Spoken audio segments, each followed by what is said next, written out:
তাকদীর নিয়ে প্রিয় ভাইয়েরা বিচলিত হবেন না।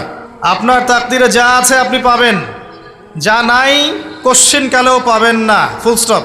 আপনার তাকদীরে যা আছে আপনি পাবেন, না পেয়ে আপনি দুনিয়া থেকে যাবেন না, ফুল স্টপ। আর আপনার তাকদীরে যা নাই সারা দুনিয়ার মানুষ মিলে আপনাকে দিতে পারবেন না। এই চিন্তাটা আগে মাথার মধ্যে সেট করেন। এই দুনিয়ার জীবনে আপনার দুনিয়ার বাড়ি গাড়ি, টাকা পয়সা, রিজিক, ব্যবসা বাণিজ্য, স্ত্রী সন্তান, এগুলোকে নিয়ে এত বিচলিত হওয়ার কিছু নাই। আপনার আমার তাকদীরে যা লেখা হয়েছে এর একটা দানা আপনি বেশি খেয়ে পৃথিবী থেকে যাবেন না। আর আপনার আমার রিজিকে যা আছে তার এক চুল রেখে আপনি দুনিয়া থেকে যাবেন না। এটাই চূড়ান্ত সত্য কথা। আপনি ঘুষ খান আর সুদ খান আর দুর্নীতি করেন আর মানুষের সম্পদ আত্মসাৎই করেন না কেন, যতটুকু লেখা আছে আপনার তাকদীরে এর বেশি আপনি কিচ্ছু পাবেন না।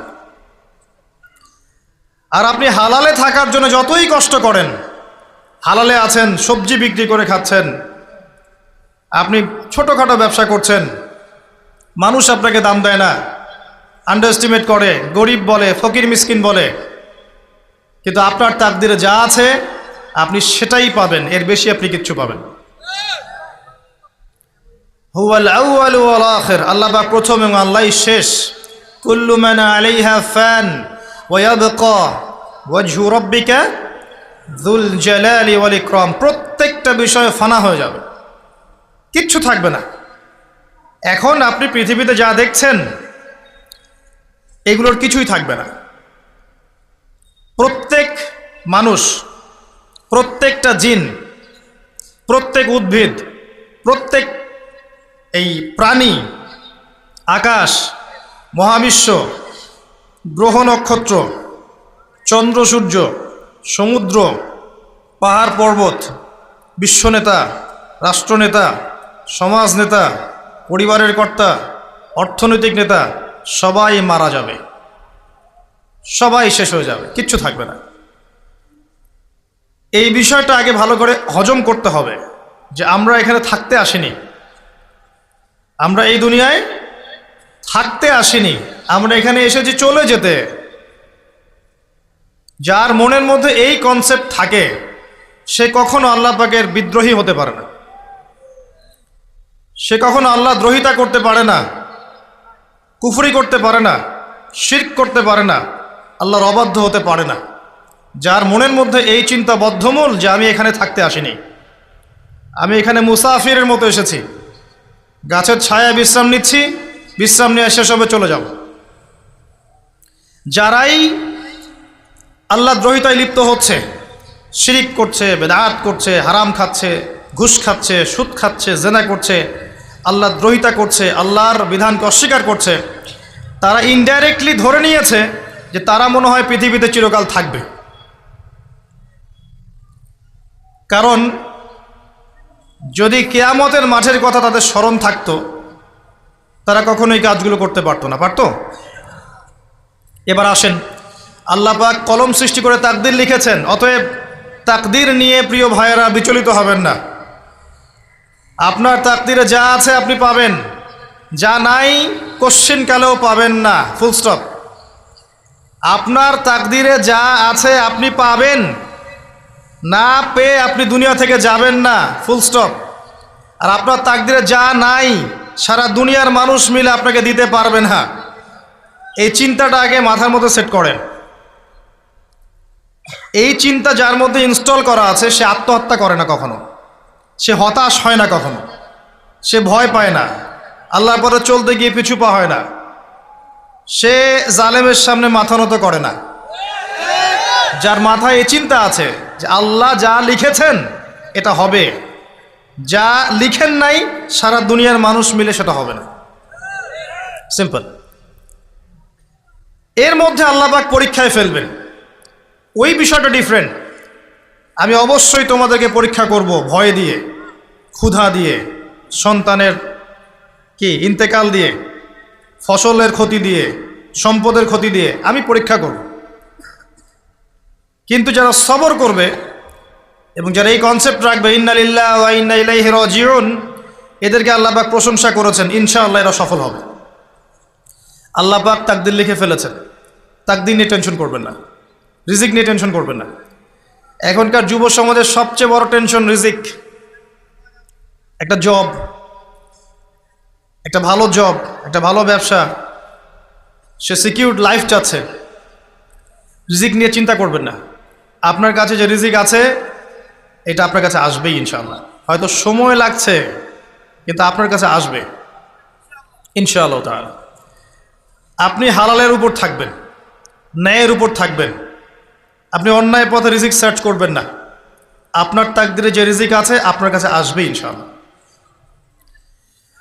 এবার আসেন, আল্লাহ পাক এরপরে সৃষ্টি করেছেন মহাবিশ্ব, এই পুরো মহাবিশ্ব। তাকদির লিখার পরে মহাবিশ্ব কয় দিনে? ফি সিত্তাতি আইয়াম, 6 দিনে। মাত্র 6 দিনে আল্লাহ পাক পুরো মহাবিশ্ব সৃষ্টি করেছেন।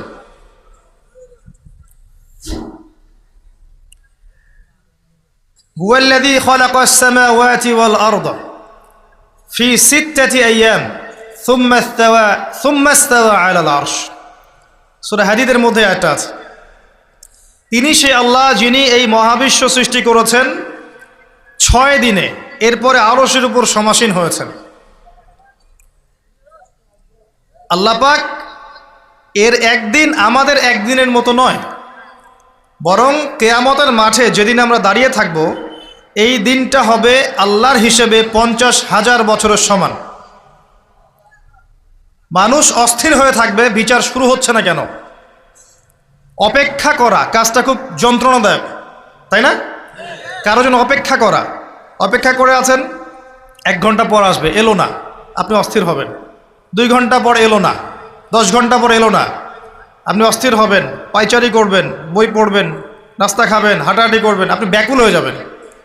অপেক্ষা করা একটা ডিফিকাল্ট কাজ। কিয়ামতের মাঠে মানুষ 50,000 বছর অপেক্ষা করবে, বিচার শুরু হচ্ছে না কি জন্যে। সবাই গিয়ে ধন্না দিবে, প্রথমে আদম আলাইহিস সালাম, তারপরে নূহ আলাইহিস সালাম, ইব্রাহিম, মূসা, ঈসা আলাইহিমুস সালাম। আল্লাহর কাছে একটু সুপারিশ করেন, বিচার যেন শুরু হয় অ্যাটলিস্ট। কেউ কিচ্ছু করতে পারবে না, কারণ সবাই বলবে ইয়া নাফসি, ইয়া নাফসি। দূর থেকে একজনের আওয়াজ আসবে, যিনি ইয়া নাফসি বলছেন না, যিনি বলছেন ইয়া উম্মতি, ইয়া উম্মতি। সবাই তার কাছে যাবে এবং তিনি আমাদের নবী মুহাম্মদুর রাসূলুল্লাহ সাল্লাল্লাহু আলাইহি ওয়াসাল্লাম সিজদায় পড়ে যাবেন এবং তার উম্মার জন্যে সুপারিশ করবেন। উম্মার কবিরা গুনাহগার ব্যক্তিদেরকে সুপারিশ করে তিনি জান্নাতে নিয়ে যাবেন ইনশাআল্লাহ। আল্লাহ তাকে ওয়াদা করেছেন, হে নবী, তোমার উম্মতের কোনো ব্যক্তি যদি শিরিক না করে আমার সামনে উপস্থিত হয় আমি তাকে মাফ করে দেব ইনশাআল্লাহ। হাদিসে কুদসির মধ্যেও আছে যে হে আদম সন্তান, তুমি যদি দুনিয়ার সমান পাপ নিয়ে, আসমান জমিন সমান পাপ নিয়ে আমার সামনে দাঁড়াও, কিন্তু আমার সাথে কাউকে শরিক করনি, তাহলে আমি আল্লাহ তোমার সামনে আসমান জমিন সমান ক্ষমা নিয়ে উপস্থিত হব ইনশাআল্লাহ। শোনেন, 1000-999 জন মানুষ জাহান্নামে যাবে, প্রতি 1000-999 জন মানুষ জাহান্নামে যাবে। সহিহ বুখারীর হাদিস 4 বার এসেছে। এখানে ইকুয়েশনটা এমন না যে ম্যাথামেটিক্যালি ক্যালকুলেট করতে হবে, এমন নয়। এটা দিয়ে আধিক্য বোঝানো হচ্ছে, বেশিরভাগই জাহান্নামে যাবে। এই কথা আল্লাহ পাক কিন্তু সূরা আরাফের মধ্যেও বলেছেন 179 নম্বর আয়াতে, ওয়ালাকাদ যারানা লিজাহান্নামা কাসীরাম মিনাল জিন্নি ওয়াল ইনস। একই বিষয়ে কোরআন হাদিস পরস্পর মিলে যায়। এখানে একটা বিষয় বুঝতে হবে, আল্লাহ পাক বলেছেন সূরা নিসার মধ্যে, ইন্নাল্লাহা লা ইয়াগফিরু আন ইউশরাকা বিহি ওয়া ইয়াগফিরু মা দুনা যালিকা লিমান ইয়াশা। আল্লাহ পাক তার সাথে শিরকের গুনাহ মাফ করবেন না, এছাড়া যে কোনো গুনাহ আল্লাহ পাক যাকে ইচ্ছা মাফ করতে পারেন।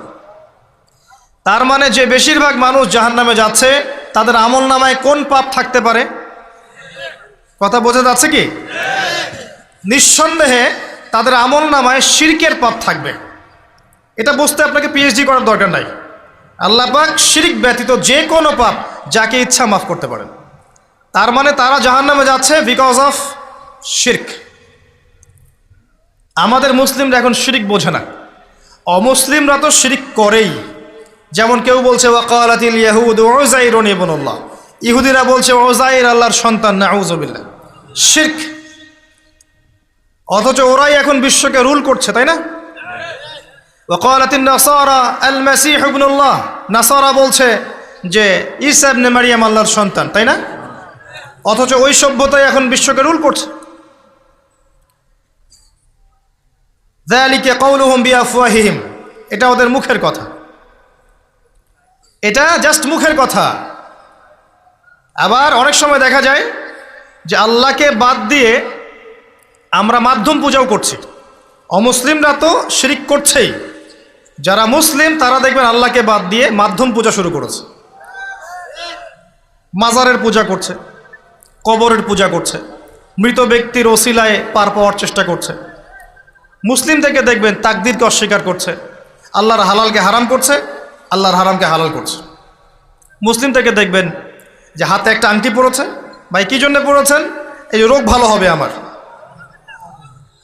গলায় একটা বালা ঝুলিয়েছে, কোমরে একটা মাদুলি, ভাই এগুলো কেন? এগুলোতে রোগ ভালো হবে। মুসলিমদের কথা বলছি, অমুসলিমদের কথা বাদ দেন। যারা বলছে আল্লাহর সন্তান আছে ওদের কথা তো বলার দরকার নেই আমাদের, কারণ এগুলো স্পষ্ট শিরক। তবে এতটুকু বলি যে 25শে ডিসেম্বরে যারা বলেছে মেরি ক্রিসমাস, বলেছে না? 25শে ডিসেম্বর যারা বলেছে মেরি ক্রিসমাস মুসলিমদের মধ্যে, এরা স্বীকার করে নিয়েছে যে ওই দিন আল্লাহ রাব্বুল আলামিন ঈসা আলাইহিস সালামকে জন্ম দিয়েছেন। নাউযুবিল্লাহ, নাউযুবিল্লাহ মিন যালিক। আর এটা এত বড় একটা কথা, এই কথা যদি আসমান জমিন আর পাহাড় শুনে রিয়্যাক্ট করতে পারতো, থরথর করে কেঁপে ভেঙে যেত এরা। সূরা মারিয়ামের শেষের দিকে পড়ে দেখেন, ওয়াকালু ইত্তাখাযার রাহমানু ওয়ালাদা লাকাদ জি'তুম শাইআন ইদ্দা তাকাদু আস-সামাওয়াতু ওয়াল আরদু ইয়াতাফাত্তারনা মিনহু ওয়া তানশাক্কুল আরদু ওয়া তাখিরুল জিবালু হাদ্দা। পড়েন অর্থটা। আসমান জমিন পাহাড় যদি এই কথা শুনে রিয়্যাক্ট করতে পারতো, এরা চৌচির হয়ে যেত। এত বড় একটা কথা বলেছো তোমরা যে ঈসা আলাইহিস সালামকে আল্লাহ পাক জন্ম দিয়েছেন, নাউযুবিল্লাহ। তো এরা তো শিরক করছেই। মুসলিমরাও দেখবেন এই যেগুলো বললাম, আল্লাহকে বাদ দিয়ে অন্যের কাছে দোয়া করছে, আল্লাহকে বাদ দিয়ে অন্যকে সেজদা করছে, আল্লাহকে বাদ দিয়ে অন্যের কাছে নজর মানত করছে, আল্লাহকে বাদ দিয়ে অন্যের জন্য জবাই করছে, আল্লাহর তাকদীরকে অস্বীকার করছে, আল্লাহর হালালকে হারাম করে নিচ্ছে, আল্লাহর হারামকে হালাল করে নিচ্ছে। দেখবেন মুসলিমরা করছে। এবার মুসলিম জেনারেশন, এমন একটা প্রজন্ম বের হয়েছে এখন, ইয়াং জেনারেশনের, তারা বলছে যে এই মহাবিশ্ব বিগ ব্যাং থেকে সৃষ্টি হয়েছে, আল্লাহ বলতে কিছু নাই। আপনি বোঝেন কি কারণে প্রতি হাজারে 999 পিপল জাহান্নামে কেন যাবে? কারণটা কি? শিরক। আর এই শিরকটা হচ্ছে আপনার চিন্তায়, আপনার কথায় এবং আপনার কাজে। চিন্তার মধ্যে শিরক। যেমন একজন ব্যক্তি চিন্তা করে আকীদা যে আল্লাহ ছাড়া অমুকও সন্তান দিতে পারে, এরকম আকীদা নাই মুসলিমদের? আছে। একজন বলছে আল্লাহ কল্যাণের মালিক আর শয়তান হচ্ছে অকল্যাণের মালিক। কথাটা শুনতে খুব ভালো লাগে না? অকল্যাণ হয়তো আল্লাহর পক্ষ থেকে আসে না, আল্লাহ পবিত্র, অকল্যাণ শয়তানের পক্ষ থেকে আসবে। ব্যাপারটা কি এমন? ভালো মন্দ, কল্যাণ অকল্যাণ, দুঃখ কষ্ট সুখ সবকিছু কার পক্ষ থেকে আসে? এমন নয় যে ভালোগুলো আল্লাহ দেন, অকল্যাণগুলো শয়তান দেয়, নাউযুবিল্লাহ। এরকম আকীদা আছে মানুষের। কিছু মানুষ বলছে তাকদীর বলতে কিচ্ছু নাই, মানুষ নিজেই তার কর্মের নিয়ন্ত্রণ, শিরক। কিছু মানুষ বলছে যে ভাগ্যই সব, মানুষের কাজের কোনো স্বাধীনতা নাই। মানে ভাগ্যই সব, আমার কাজের কোনো স্বাধীনতা নাই, আমি কলের পুতুল। চুরি করেছো কেন? আল্লাহ তাকদীরে লিখেছে তাই। সুদ খাও কেন? ঘুষ খাও কেন? রিলিফের মাল মেরে খাও কেন? আল্লাহ তাকদীরে লিখেছে তাই। এরকমও কিছু মানুষ আছে। প্রত্যেক পদে পদে আপনি শিরক পাবেন। আপনি আল্লাহকে ছাড়া সেজদা দেখতে পারবেন, আল্লাহকে ছাড়া মানুষ নজর করছে, মানত করছে, কসম করছে, কোরবানি করছে, সেজদা করছে, দোয়া করছে এবং ওসিলা পূজা করছে যে আল্লাহ বাদ দিয়ে অমুকে আমাকে পরকালে পার করিয়ে দিবে। নাউযুবিল্লাহ বলছেন ঠিকই, কিন্তু আমাদের দেশের বহু মানুষের আকীদা এমন। যে আমাকে পরকালে পার করায় দেওয়ার লোক আছে, সমস্যা নাই। শোনেন, পরকালের প্রতিটা সুপারিশ আল্লাহর ইখতিয়ারে। একজন শহীদ, আল্লাহর পথের শহীদ, তিনি কিন্তু সুপারিশ করবেন, কিন্তু তিনি নিজের ক্ষমতায় করবেন না আল্লাহর ক্ষমতায় করবেন? আলেম, হাফেজ, আল্লাহর পথের যারা মুজাদ্দিদ ছিলেন, আল্লাহওয়ালা আউলিয়া মানুষ, নবীগণ, সিদ্দিকগণ, সুহাদা, সুপারিশ করবেন নিজেদের ক্ষমতায় না আল্লাহর ক্ষমতায়? আকীদা স্পষ্ট না থাকলে তখন আমল করতে গিয়ে শিরক হয়ে যাবে। আর শিরক হলেই কি হবে? ওই যে বললাম, প্রতি হাজারে 999 জন মানুষ জাহান্নামে যাবে।